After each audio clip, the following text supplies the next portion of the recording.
The HOA fake cops punched me, thinking I was just a simple woman who would follow their rules. They had no idea I was actually a deadly Navy commander with years of combat training. As I wiped the blood from my lip, I smiled.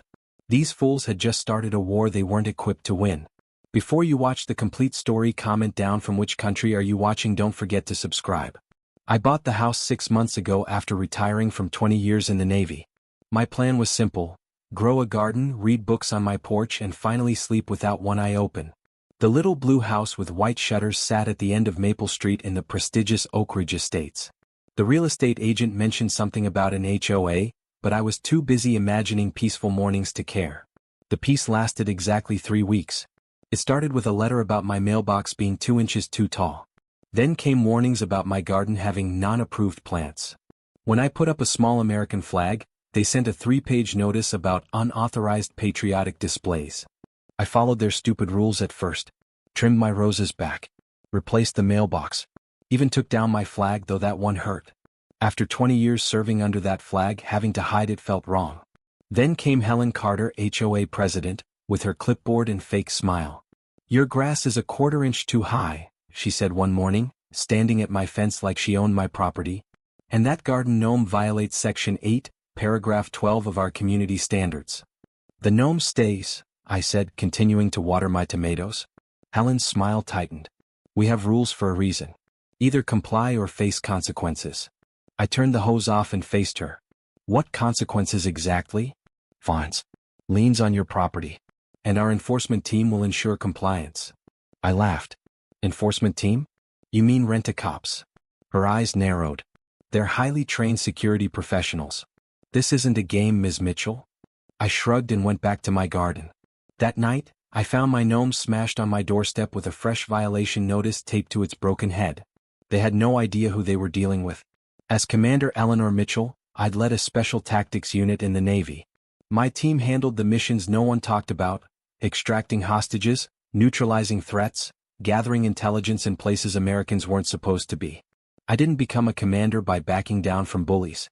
The next day, I replaced the gnome with 6 identical ones. When Helen noticed, she sent her enforcement team, 3 men with cheap tactical vests and fake badges. The shortest one, a muscular guy with a neck tattoo, approached me as I planted new flowers. "Ma'am, you need to remove those unauthorized decorations immediately." I didn't look up. "No. Ma'am, I won't ask again." "Good. Then we're done talking." That's when the tall one grabbed my arm, jerking me to my feet. I could have broken his wrist in 3 places, but I held back. This wasn't a combat zone. "Listen, lady," he growled. "You'll follow the rules like everyone else." I pulled my arm free.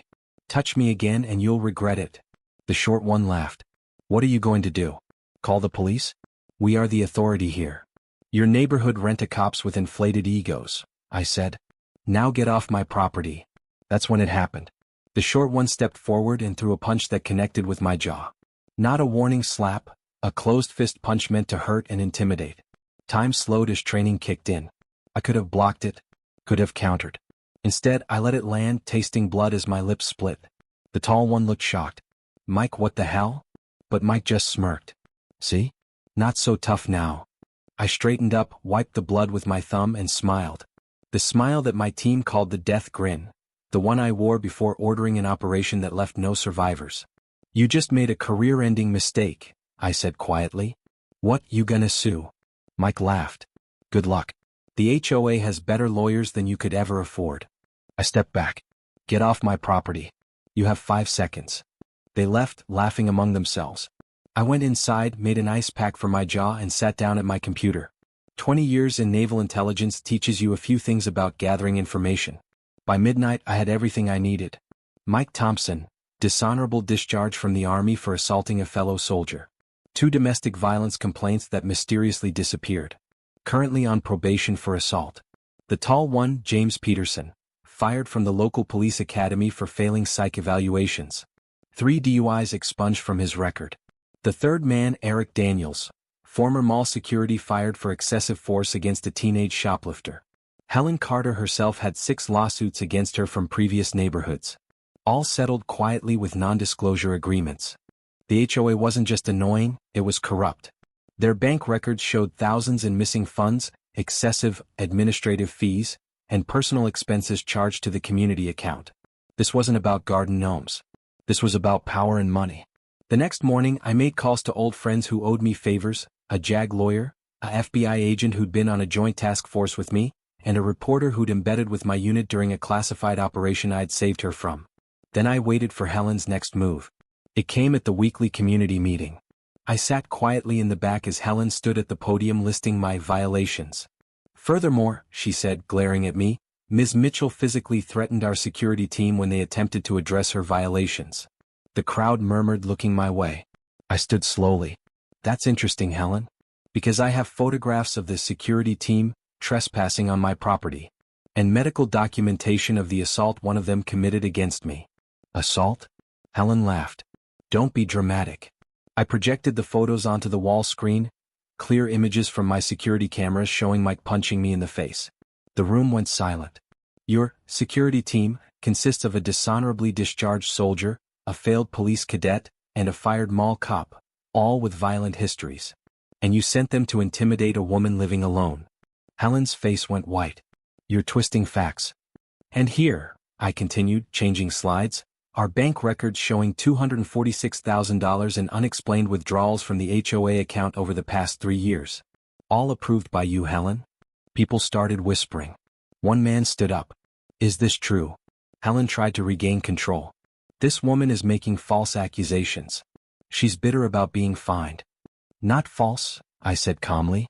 The FBI is very interested in these financial discrepancies. They'll be here tomorrow with warrants. The meeting erupted into chaos. Helen screamed for order while homeowners demanded answers. I slipped out quietly. My work there was done. That night I heard engines outside my house. Looking through the window, I saw 3 vehicles parked at the curb, Helen's SUV and 2 others I recognized as belonging to the security team. I smiled.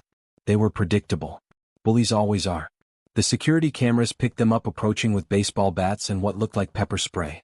They cut the power first, not realizing my security system had military-grade backup batteries.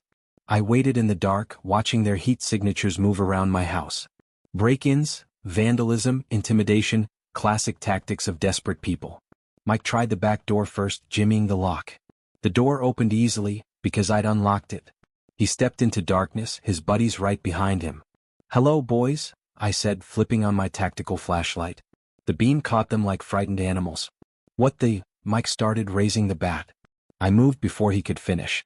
20 years of combat training doesn't disappear with retirement. The bat clattered to the floor.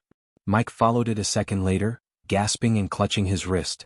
James swung wildly, but I'd already moved. A quick strike to his knee sent him down howling. Eric turned to run but tripped over Mike, landing hard. I turned the lights on. 3 grown men lay groaning on my kitchen floor. This is breaking and entering, I said calmly. Possibly attempted assault with deadly weapons. Not to mention trespassing. You broke my wrist. Mike whimpered. You punched me in the face yesterday, I reminded him. And now you've broken into my home with weapons. The security cameras caught everything. Helen appeared in the doorway, her face twisted with rage. What have you done? She shrieked. Me? I defended my home against intruders. What are you doing here, Helen? She looked at her fallen enforcers, then back at me. You planned this. No. You did. But unlike you, I was prepared. Blue lights flashed outside as police cars pulled up. I'd called them the moment the security alert went off on my phone. Commander Mitchell? A familiar voice called. Captain Davis, an old Navy colleague now with the local police, stepped inside. He surveyed the scene, then looked at me with a raised eyebrow. Caught these 4 breaking in, I explained. It's all on camera. Davis nodded. We got your call. FBI's also here. Something about financial fraud. Helen's face crumpled as officers entered and began reading rights to her and her team. The next morning, news vans lined our quiet street. My FBI contact kept his promise. The investigation into the HOA's finances was front-page news. 7 other neighborhoods Helen had controlled were now under investigation too. Neighbors I'd never spoken to came by with coffee, apologies, and questions. Were you really a Navy commander? Asked Mrs. Wilson from across the street. 20 years, I confirmed. And those men really punched you? Just for having garden gnomes? I touched my still bruised jaw. Power corrupts. They thought I was just a simple woman living alone. Easy to intimidate. Well, I'm glad you weren't, she said, patting my hand. 3 weeks later, the old HOA board was gone. The new president, Mr. Chambers, a retired schoolteacher, came to personally invite me to join the board. We need someone with integrity, he said. And frankly, someone the troublemakers are afraid of. I declined politely. I retired to grow roses and read books, not enforce rules. He nodded understandingly. At least tell me one thing. How did you stay so calm through all this? I'd have lost my mind if someone punched me.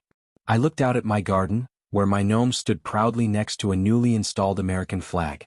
When you've commanded missions where lives hang in the balance, garden gnome disputes seem pretty minor, I said. But everyone deserves peace in their own home. Even retired Navy commanders. He laughed. Well, I think it's safe to say no one will be bothering you about your yard decorations anytime soon. As he left, I sat on my porch with a cup of coffee, enjoying the quiet street. Sometimes the toughest battles aren't fought in foreign lands but right in your own backyard. And sometimes, the simple woman gardening on her lawn is anything but simple. Helen and her security team were awaiting trial on multiple charges. My old JAG friend made sure the assault charges stuck this time. The FBI found nearly $500,000 embezzled from various HOAs over 5 years. That evening, I placed a new decoration in my garden, a small anchor, the symbol of the Navy. Not because I wanted to remember the battles, but because some parts of who we are never wash away, no matter how hard we try to bury them. The HOA fake cops punched a simple woman, not knowing she was a deadly Navy commander. Their mistake wasn't just underestimating me, it was thinking that titles and uniforms make you powerful. True power comes from integrity, discipline, and knowing exactly when to strike back. As the sun set over my little blue house with its 2 tall mailbox and non-regulation garden gnomes, I finally felt at peace. Not because I'd won a war but because I'd protected my home, just as I'd always done. Some battles end with explosions and gunfire. Others end with garden gnomes standing victorious on a perfectly manicured lawn. I prefer the latter.